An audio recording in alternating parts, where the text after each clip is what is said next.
What's good, guys? I'm back again with another video. Here's one of the methods we use to boost our son's grades at We're gonna react to this one right here, Skinwalker. I've been seeing these type of videos pop up all over the internet lately, but we gonna get into the video and see what they're talking about. school, and it is with Smile Zimmy. Smile Zimmy could be a perfect gift for your child. Throughout time, it's a very, very long process to be able to learn how to shapeshift. It takes years, decades to be able to learn how to shapeshift in the good way, to be able to call upon the songs, call upon the spirits, and to be able to shapeshift into whether it be a coyote, whether it be a deer or a cougar or any other animals that were readily available up there in the tribes. But evil kind of came along to some of the weaker minded medicinal people in training and told them, it's like, okay, I could teach you how to do this in a quicker way. So they told them, you can learn how to do this in a very cut decades out of your training and be able to learn how to do it quickly. It came at a cost, unfortunately. To be able to become a skinwalker in the evil way, there's a lot of steps you have to go through, but one of the major ones you have to go through is the sacrificing of one of your loved ones. Once you sacrifice one of your loved ones, it could be your newborn child, your wife, your mother, your grandfather, your sibling, anything like that, one you find dearest, closest to your heart. Now, once you do that, you have to do a lot of stuff with the body. You have to do a lot of ceremonies with it too, to be able to, go really down to make your contract and, in a sense, deal with the devil kind of thing. When it comes down to that, then you also have to get your skin. You have to go and really do a lot of evil things. I guess you can say how they do it in the good way. You have to do it backwards and do a lot of crazy things with it. So when it comes to that stuff, there's a lot of stories that go beyond that. So back in the day, it was also used for wartime too. We used to use it against the Utes. We used to use it against Apaches. We used to use it against the cavalry a long time ago. But as kind of time went on, a lot of the good medicinal people started passing away. That's where the wars of medicinal people kind of started happening. That's where a lot of the good medicine men were starting to get killed off by evil medicinal people as well. So that's where you kind of started to see a lot more of the evil skinwalkers kind of taking more of a foothold in the Navajo Nation. Toward modern day, there's definitely not as many, but I can definitely tell you, all you viewers out there who are from the Navajo Nation probably have a story of you living out in a rural area, nearest neighbors like 2-3 miles away. You're living in your hogan, no running water or electricity. Middle of the night, you hear something walking on your roof. You hear scratching and all that on your door. So there's a lot of those stories that in modern day kind of run around and all that. So you'd be running around, you'd be driving on the reservation and you see these dark things, you hear their dog whistles, you hear them coming around. So that's one of the things, is it's very and there's a coyote right there as I'm talking about this. So it's one of those things that, even kind of us talking about this, whenever they say in our tribe it's taboo to talk about them. But when you talk about them, it's, in a sense, you're making a line of communication. In a sense, you're praying to them without you kind of knowing you're opening up that line of communication.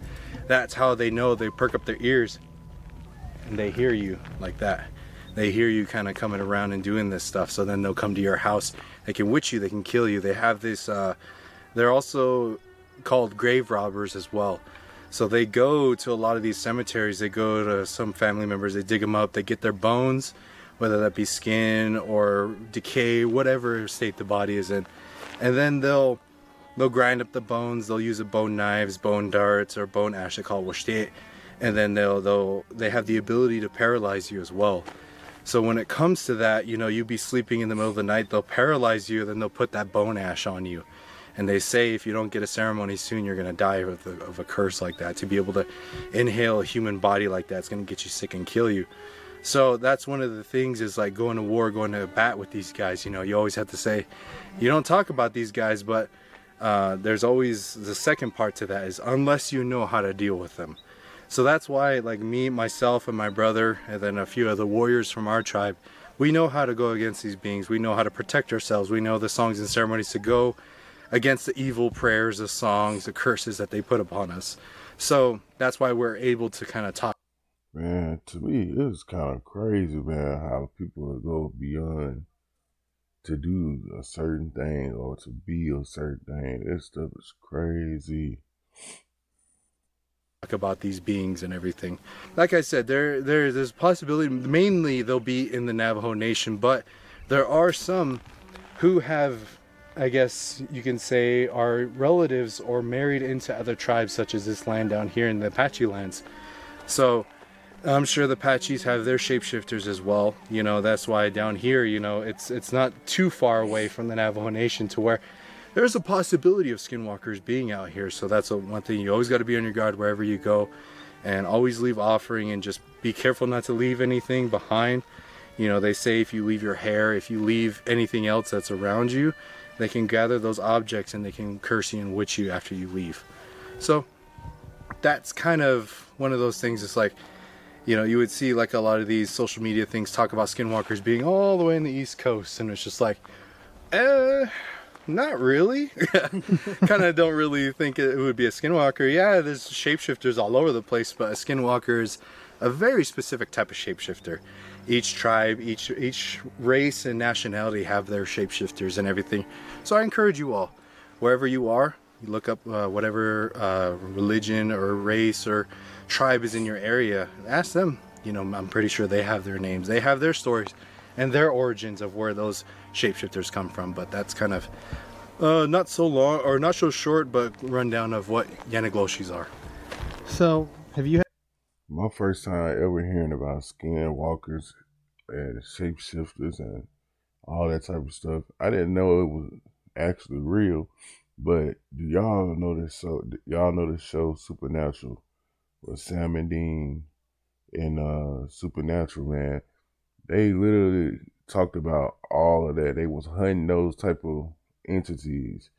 And if you a Supernatural fan, you know how long the show was out, way before people started coming out with all of this right here. Just make you think, man, like whoever directed it, what is it that they knew?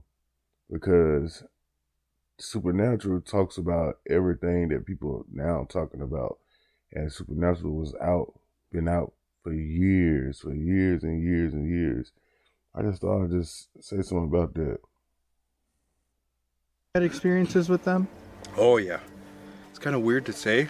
I don't know if you guys are kind of like spiritually sensitive to things, but normally when the stories go, when that sun goes down like this is when the spirits start to wake up and everything. So that's why you heard the coyote. And then I don't know, I heard like I had like a little tinnitus. So whenever you have like tinnitus like that, they say that's when spirits are kind of talking with you and everything like that. So Yeah, dude, that happens all the time in our videos. Yeah. Where you say, oh my God, my ear's ringing, and then something will happen right then. my brother is a medicinal person in our tribe, and so he kind of deals with the more darker side of beings, and whether that be, you know, skinwalkers, demons, if you say in English, kind of darker beings like that. So we used to go to homesteads whenever people would be having these beings kind of affect the family in that way. So we were called out to actually one of our relatives' homestead in northern Arizona, near Page, Arizona. And they told us in this place there was a shack that belonged to one of their grandfathers that passed away. And they always kind of felt something weird about that shack. And they tried asking other medicinal people, hey, can you come and, you know, do a ceremony or prayer to kind of chill out the energies are in there. But for some reason, all of the medicinal people would turn them away. They would say, no, that's too dark, that's too evil, I'm not going to go in there. So they called upon us, and we went to go check it out. And this was at the very, I'd had to have been like 14, maybe 16 years old when I was going out with my brother at that age. And this one was really creepy because this was one of my first times. My brother told me, he's like, there's possible skinwalkers, Yanagloshis out there. So I would always hear stories, you know, we kind of trained to be able to go against these beings. And so it's like, okay, this is, you know, this might be the real deal, so be ready. I said, okay. So we show up at the house, and the sun was setting just like how it is right now. And we do like a little bit of scouting recon, and we check out the house and everything. We're just like, okay, we're gonna start the ceremony when the sun goes down. So we don on our gear, we don on our protections, we do like a little protection ceremony whenever we go against these darker beings. So when that happened, the sun went down, we prepared to go over to the shack and everything. So, but while we were making our way over to the shack, it was very eerie because it was dark, but there was no moon and there was no stars on a clear day.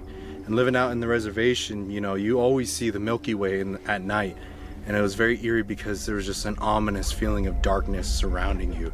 So that's what my brother said, you know, it's just, this is one of those things to be able to bring fear inside of you. That's what these evil beings feed off of, is that fear. So always stay strong with your prayer and who you are as a person. So I said, okay. So we make our way over to the shed, or the little shack that was there. And he told me to wait outside because I wasn't properly trained to deal with cursed objects at the time. I wasn't able to handle them and how if they were to jump on me and affect me in that way. So he told me to wait outside. And how they described it, how they told me, is when they opened that door, they saw 3 chests stacked up, like a luggage chest. If you can imagine, like early 1900s, kind of 50s leather chests that had like brass fittings on the sides and everything. So they looked in there and that's all that was inside of it. So the first chest that they opened up, you know, was just some normal clothes, everything like that. And when they put that chest to the side, my brother told me he felt some real dark energy in the next 2. So he looked at me outside the doorway, and what was very creepy about it was because there's no electricity out there. So we parked our vehicles to face the shack. We turned on our headlights and that was like the only light that you could see. So being in my perspective, you're standing here, you're looking in a truck with its lights blaring at you. You can only see at the rim of the light right there. You can't see anything beyond that. So he told me, he was just like, if there's Skinwalker relics, if there's Skinwalker stuff in here, Yanagloshi stuff, they might want to come and reclaim it. They might not want all the evil prayers and everything that was said and done to be released or get rid of in this area. So he said, be ready just in case something comes running at you. And you would only have, like, it was probably from me, I would have to say about like 10 feet away from me. You would only have that quick amount of seconds to be able to react if something came running at you.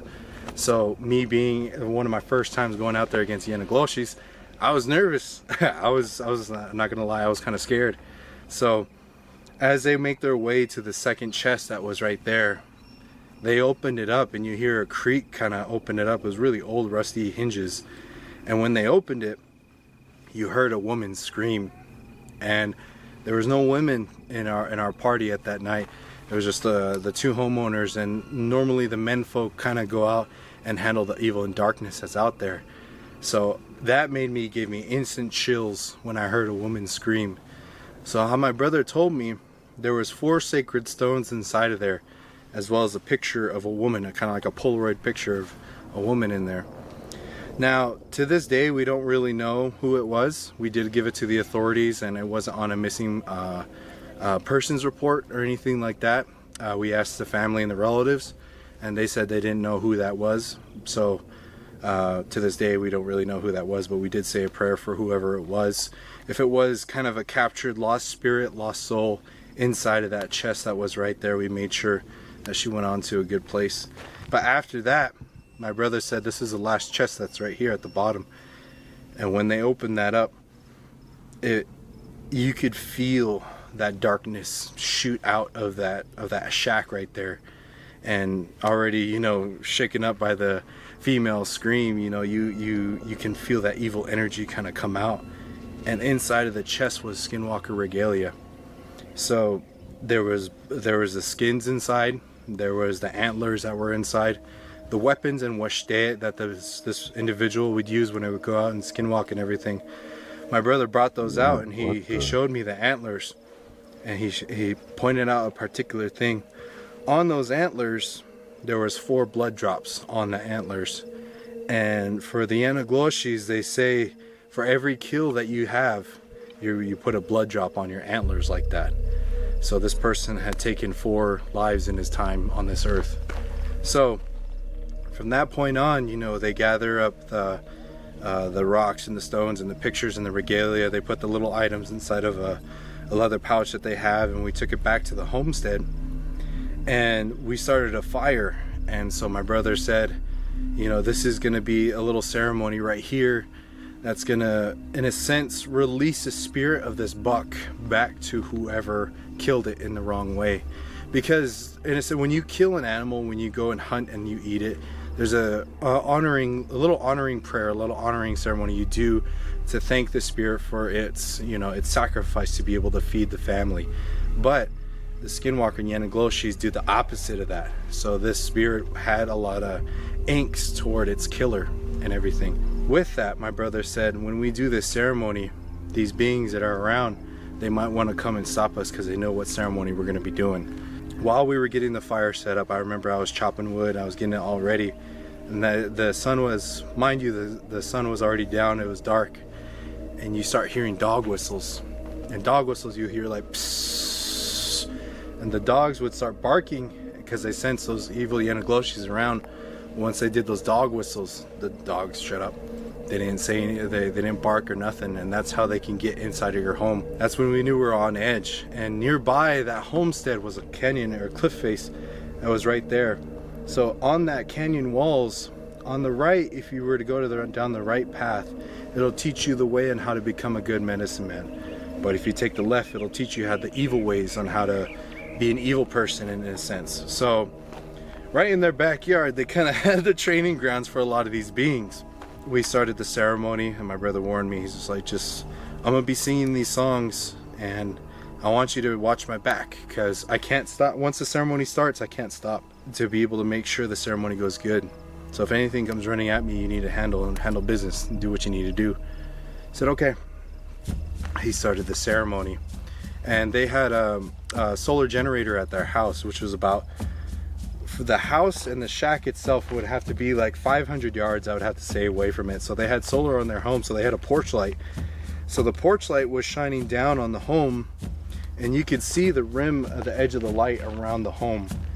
And while he started singing, when he started doing his ceremony, I saw what looked like to be a figure, a silhouette of somebody walking at the edge of the light, kind of hunched over like this and just walking and just looking at us.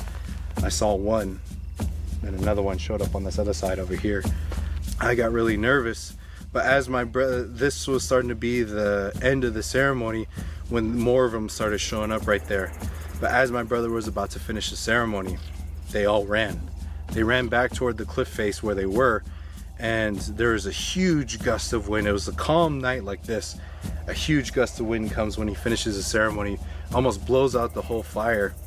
And that's when my brother said that's when that buck went straight for where those skinwalkers were. And over at the cliff face that was about a good mile or two away, you hear a scream, a monstrous scream out there. So I guess you can say the buck got its revenge for the evils that was done against him.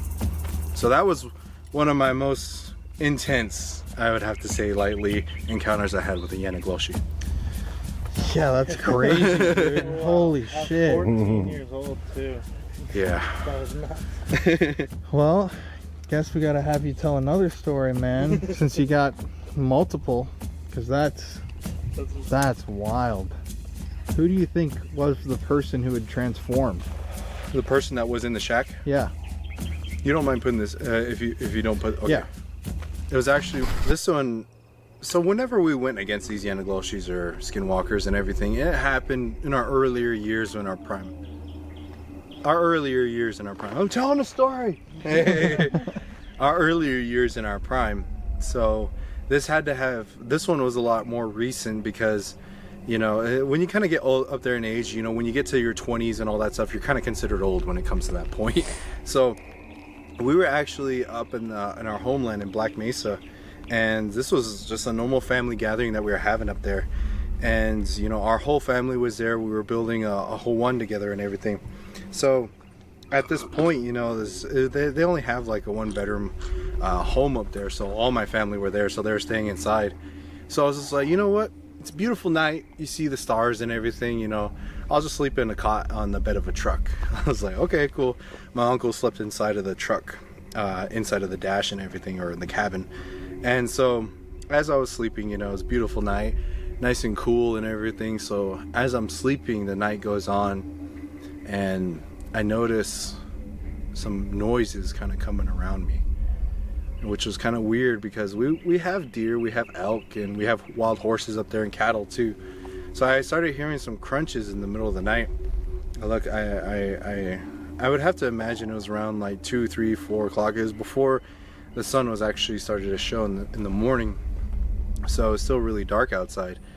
So I heard this and I was just like, naturally I kind of just like wake up just a little bit, and right at that point was when I started to feel darkness kind of come in. And if you can imagine the feeling of evil and darkness, it's a weird buzzing sensation. It's a weird heat feeling that you feel. And like I said, it was a cool night, so I was just like, why am I feeling warm toward my back? I was laying on my side, and toward my back on the bed of the truck, I started feeling that. So that's when I woke up. My instincts kind of woke me up, and I was just like, I need to check out what this is. But as I got up, I couldn't move. I was like, fuck. So when I tried, whenever I'm out there, I sleep with my weapons or my sword that I have, and I tried reaching for my sword, but I couldn't move my body, and I could hear footsteps kind of come up close to the truck, and I was just like, this isn't my family, this isn't my, anyone good that I can recognize. So I tried reaching for my sword, and I started to panic as the footsteps kind of started getting closer, and everything I had in my body to start moving my arm out of desperation of my life, honestly. I reached for my sword and I grab it, and once I grabbed it, it seemed like that paralysis, that paralyzing effect that was on me went off, and I grabbed my sword and I quickly turned and I saw something dark start bolting toward the tree line and everything. But right before I grabbed my sword, I kind of turned my head like that, and I could see what looked like somebody slowly reaching and had his hand over my head, and he was putting. My camera just died. Oh, Hold that thought. Yeah. Damn it. Wow. Do you need a battery? It just went from full battery to 0. What the heck? I just changed it out in the car. Excuse me. We need to run and get it. You might need a light too. Yeah, here. I'll just go run and grab it. A light. Gotta be careful, yeah. I'll look for the snake.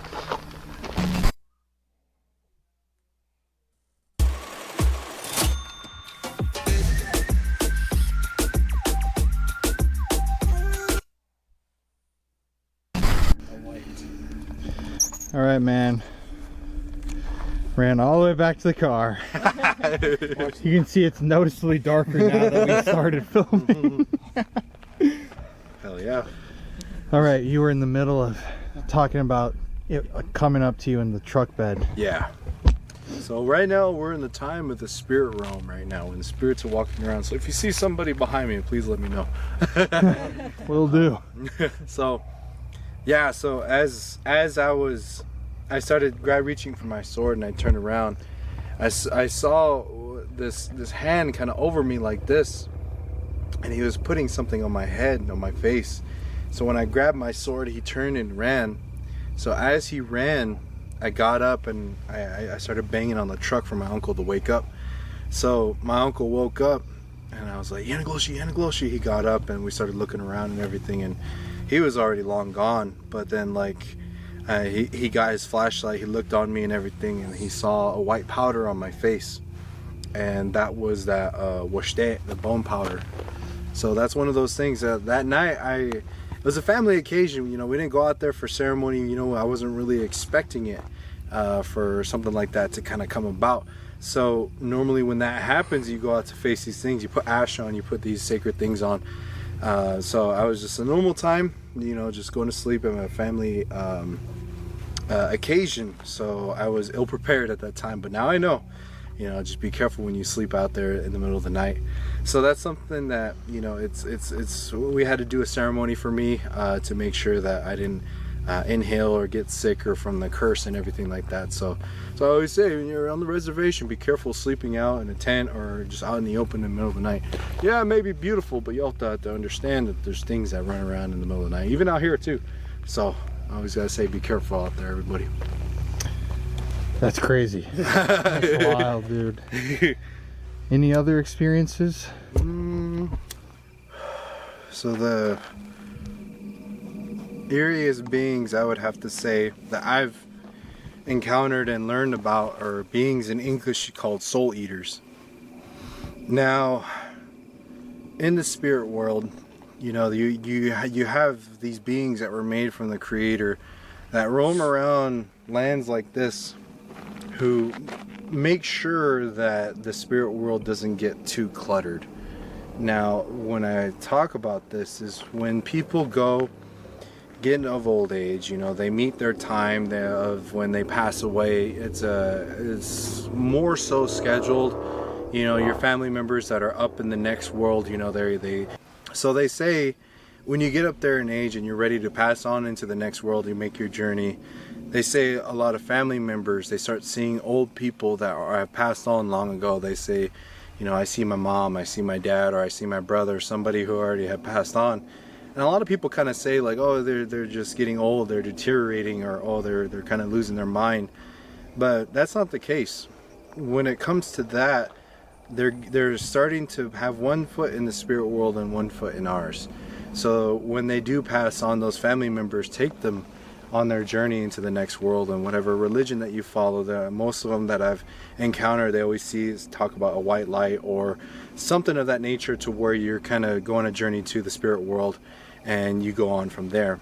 Now, there are times when you meet your end at an unforeseen time, and these bugs really like me. They say when you meet your fate, you meet your end at an unforeseen time. A lot of times the family members and the spirits that are out there don't know that you have met your end, so they're not there to help guide you on your journey into the next world. Say you get murdered, say you get in a car crash and you die unexpectedly. You'll wake up. Well, one analogy I like to make is that movie Ghost, with I believe it's Patrick Swayze. And he met his end, and he gets up, he looks around, he's a spirit, but then he sees his body right there. And there are these dark shadows, these dark beings that kind of came out of the ground and started chasing him around. And those, in a sense, are what we call soul eaters. Now, these beings, they come around and they kind of clean up a lot of the spirits that are lost. Because to me, in that movie right there, man, I ain't gonna lie, that was watching that movie as being a kid, it was scary to me. To me, the dark figures, the shadow people they look like demons. Because in a sense, if you're a wandering spirit, you could be used for evil. You can have your soul captured and taken into the dark markets and sold, or all these horrid things, and be used for so many dark, evil ways. So he created those to kind of make sure that that doesn't happen, to make sure that evil doesn't have their way with you. And so when it comes to that, these beings come in all shapes and sizes. And this one being that I met in particular was a soul eater, and to me, it creeped me the hell out, because it still gives me nightmares to this day. Because we were at a canyon, and it was a very, very spiritual night, to where spiritual beings learned how to manifest. As a spiritual sight, spiritual evening, all these things kind of lined up to where these spirits could manifest in during my trainings. And I remember seeing this being kind of come out of the darkness, come out of the shadows. And if you could picture a lion, but he had a flat face, but his whole entire body was made of bone. But not only that, the lion's mane was made out of human arms, human legs, and his whole body was made out of human body parts and everything. So it had a really kind of horrible smell to him. Freaked me the hell out, but it's one of those things that we chased it off, because we were doing a ceremony for somebody who had recently passed away in an untimely death. So we had to go out and look for their spirit and everything. But those beings, they can sniff when a spirit is kind of wandering and lost like that. So we had to chase those beings off, and we ended up finding that person and sending them on their way. Man. So that's one of the things. It's just like they all comes in all shapes and sizes. And the part that's freaky is normally people would have guardian spirits, family members that come down and look after them, guardian angels, in a relative term, would come down and look after the person, protect them against evil beings throughout their life. So in cases like that, you know, they'll be the ones that kind of take them on their journey and everything. But for those that, you know, don't have those things, don't have those protections, those family members, it's scary because that can happen. So that's where you get a lot of these hauntings as well, is because when a spirit would die an untimely death, they would freak out and start running when they see a soul eater coming their way, and they would run into the nearest home. They would run into the nearest house that's there. So when they do that, they notice that the soul eater can't come inside the home, and they look on the wall, they see a cross on their doorway, or they see a bow and arrow, they see arrowheads, or they see some type of protection on their home that a soul eater cannot come in there. And so that spirit will be like, okay, I'm just gonna hang out here in this house. You know, I'm gonna mess around with these people, just try to get their attention, see if I can get some help. That's where you have like doors opening and closing, you see shadows, start seeing people in your home. So that's a lot of times what we come to find out is lost spirits, lost souls end up in these homes, and that's where you get a normal haunting most of the time. So it's just people that haven't made their final journey, didn't have those spirits there to help them on their next step. So that's where, you know, there lost spirits like that, you know, whenever you go to these locations, you always have to be mindful of that, you know, because this is like, there could be a spirit calling for help, but there's also a darker, evil, demonic being that's holding them there. I guess you can say like the Conjuring, when Valak had that old man in that home, you know, a similar case just like that, to where, you know, you would think that the old man is a bad person that's creeping out and freaking out these people, but it's actually a spirit that's calling out for help. So always be mindful of that. Always be, you know, think about the certain scenarios that you could be dealing with in your home. So it's just soul eaters are, yeah, something I typically don't like to run into. Yeah. I don't think I would either, man. What do you think is your craziest paranormal experience? Like, what was something that was just so profound that it stuck with you? God, I have a list. Right. You ever investigate the Washoe Club? Yeah, yeah, we did. Would have to be there. So we went up there for an investigation to go check out the Washoe Club, and this was during our times of investigating and everything. We had a late member who passed away a couple years ago. His name was Pataya, who was there at the time as well. He had type 1 diabetes, but dude was the strongest guy out there. But we would notice that when we would go to these locations that the darker beings would kind of play and affect him and his diabetes that he had in his body. While we were there, we were up on, I believe, the second floor in the doll room, if you remember that room. Mm-hmm. So we were in that room, and this is by far, Washoe Club was one of the craziest places that we've been to that had the most SB7 communication that we've had, or at least the most violent, I would have to say. So while we were there, he started getting affected. He started feeling kind of sick. So he asked if he can go outside and just chill by the truck, and we're just like, you have to ask the spirit if you can leave. And out of the doll, it was talking. It was just like, no, you can't go. And we're just like, he said you can't go. He's like, oh, I need to go. And then the doll got upset, and she was just like, I said stay. And he was just like, I can't stay. So as he was leaving, caught on the SB7, it said cut his throat. And as he was walking down those steps, he got a huge pain in his stomach, and we almost had to carry him out and everything. And during that investigation, he ended up getting, he rested outside, but he was just like, screw that, you know, I'm not gonna let anything affect me in that way.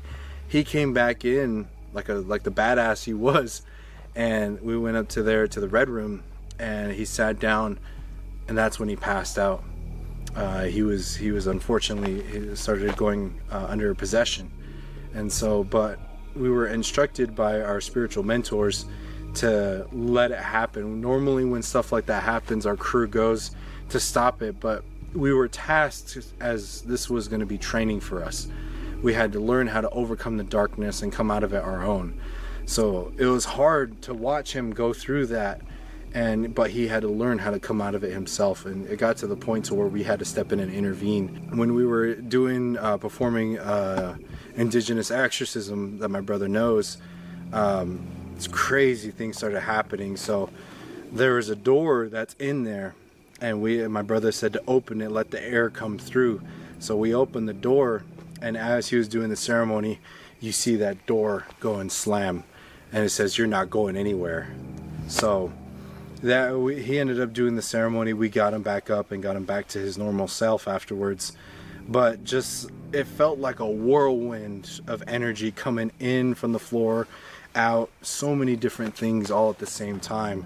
And just to kind of be there and watch and everything, you would hear, you know, that being come through the SB7 talking about our family and real names. That gave him visions of his family too, of dark things that it would do if he took that home. So that's one of those things we were taught to learn how to break those connections, make those offerings at the end of the investigations to make sure nothing follows you home. Damn. Man, that is crazy, man. I feel every time you finish telling a story, we're like, damn. Every single time. I actually have one more, if that's okay. Yeah, of course. So, have you been to the Gila County Jail? No. Which is in Globe? That place right there was one of the first times that we actually met an evil being that was more on the hellish scale, more of a demonish kind of being. And that one was another one that we had an encounter that was really great. SB7 experiences and responses inside of there. So much so when we got to the 3rd floor of the jail, you know, I myself kind of went under a brief possession to where like I was standing there and I kind of just spaced out and my mind kind of just went somewhere else. And we were asking questions on the spirit box. And whenever we go into these investigations, we don't announce that we're medicinal people. We don't announce that who we are in our background as far as for helping spirits. So that kind of gauges to the power, I guess you could say, the power level of these beings that are inside of these places. And that's why we never really use our real names. So my name that I would use is Sean Clen, Warrior of the Shadows. So if the being was able to find out our real names, who we are, where we come from and everything, that's when you know it's like, okay, we're dealing with somebody who's pretty skillful in their trade. So we were there, and I was kind of spacing out and everything. The SB7 spirit box came through my voice through the SB7, says, "Use that ghost ceremony." And that right there it was also at that same time our IR light was really flickering and malfunctioning at that time. And like I kind of snapped out of it, and I was just like, everyone was like, "Did you say that?" I was like, "Say what?" And then they're like, "Use that ghost ceremony." I was like, "No." You look at the footage, my mouth didn't move or nothing like that. So we were walking around, there's these spirits that were calling out to us and like, "Do you need help from this being that's here?" And there's a being that's there called the Mad Hatter. And we would ask these spirits that are there, we're just like, "Are you stuck here?" And it's just like, "Yes, we're stuck." And it's like, "Why haven't you moved on?" And they would say, "God has forsaken us." This demon put it in their mind that there's no hope. There's no, they can't get out or anything like that. And there's some places in this world that you are even cut off from God and the Creator, to where even the angels and those guys can't hear your prayers. Kind of circling back to the lost spirit thing. If you're in a home and all that other stuff and you're a lost spirit, normally you can pray to the Creator and they can come and help you. But there's some times when you get stolen by these evil beings, they'll take you at certain places to where even your prayers can't be reached out. It's so dark, so evil that they can't hear your prayers. You're just completely cut off from the spiritual world. So that's where you kind of go more into the darker things of spiritual slave trade. Kind of like how we have human trafficking, there's the same thing in the spiritual world too. Spirits and souls are used as currency on that side of the spectrum. So this is one of those things to where you would have spirits call out for help, and you would have mediums and everything that would go and kind of don't really know what they're doing. They would go in there and be like, "Hey, you're set free, you can go to God now." But you know, they would call upon a light for the spirits to go, but those spirits would be chained to the floor, and they would try to reach it, but that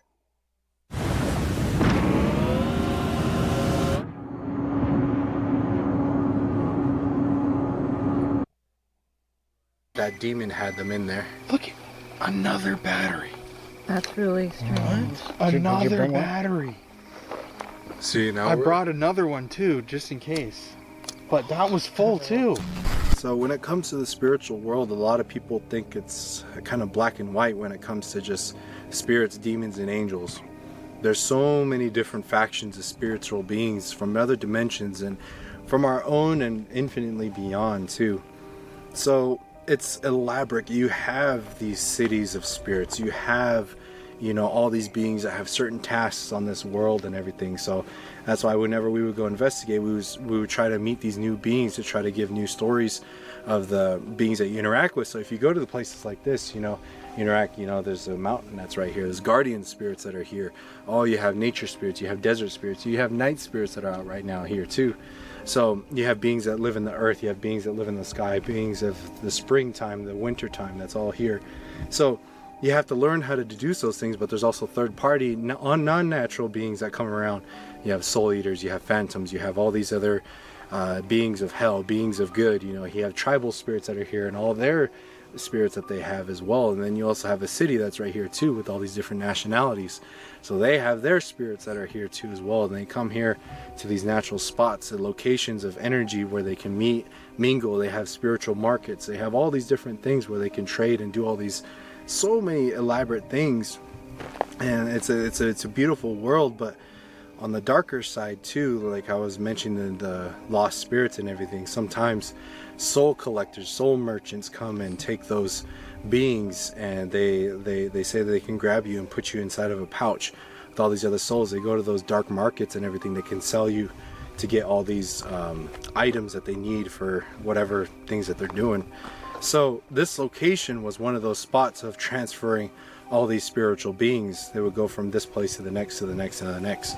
And so while we were there, we ran a ceremony to where we ended up finding out that this being, his name was Darkus. And what come to find out in our research was he was one of the spiritual captains of a dark lord in hell called Zagan, which was like, I think he's considered the king of hell or something. So he was one of his commanders who was looking over a globe and everything, which has a lot of copper mines. And so he said he's said to be the leader of copper, gold, and greed. So over there in Globe, that's where a lot of the copper mines are. And so he was overlooking that area. So the Globe Gila County Jail was one of those spots to where it's already a jail. So you just put the spirits inside the cell and lock them up, get them ready for transfer. So we ran a ceremony to where we pushed Darkus back. We kind of held him against the wall and everything while my brother went room to room, gathered up all the lost souls, took them outside, called upon the spirits, the light, and everything to take them on their next journey. But that's something that, you know, when you go to these locations, you know, it's not as easy as just saying, you know, Lord, Creator, come down and take these spirits away. Because sometimes there's an evil being that's holding them there. So you have to know how to push that evil being back to be able to release those spirits to where they need to be with their families in the next world. Once again, damn. So I guess I just have like one more question. Have you ever heard of, like, going back to the very beginning with skinwalkers, like any stories of people who have actually been killed or, like, you know, hurt by skinwalkers? And like documented? Not necessarily documented, but yeah. Even oral history. Yeah. There are a lot of people, actually, a lot of medicinal people. Like how I said, on the reservations and for indigenous people too, missing persons reports are very, very high wherever you come from, especially in the Navajo Nation. Navajo Nation is the biggest reservation on the North American continent itself. So out there, you know, somebody can go missing and no one's ever going to find them. So that's where you would have a lot of missing persons reports, to where sometimes their sacrifice ends up being a missing persons report. Sometimes it's not confirmed, but even Navajo Nation police out there, they have a special task force out there that's specialized to deal with more so of the supernatural things that happen on the reservation. So they're out there, they look for Bigfoot, they look for Skinwalker and all that stuff. Whenever people say, hey, they call the police, they have somebody running on their roof and everything, they'll send out that task force that goes out there to look for those things. So yeah, there have been people, unfortunately, who do die from Yanagloshi encounters. And then I guess, what would you like to dispel, like, rumor wise about like skinwalkers and kind of like all the misinformation that's out there, because I've seen some videos that describe things very differently than what you are telling us right now. First off, skinwalkers and wendigos are totally different. That's one of the biggest things I always see in my comment section and everything. And you know, like how I said, if you're not in the general region of the Navajo Nation, you're probably not dealing with a skinwalker. There's been reports in Utah, Colorado. Our 4 Sacred Mountains go from Flagstaff, one in Flagstaff, two in Colorado, and one in New Mexico. So those are the borders of the Navajo Nation itself. So in the general region, you know, you'll run into skinwalkers and everything, but then also kind of down here too with the tribes that kind of mix with the Navajo as well.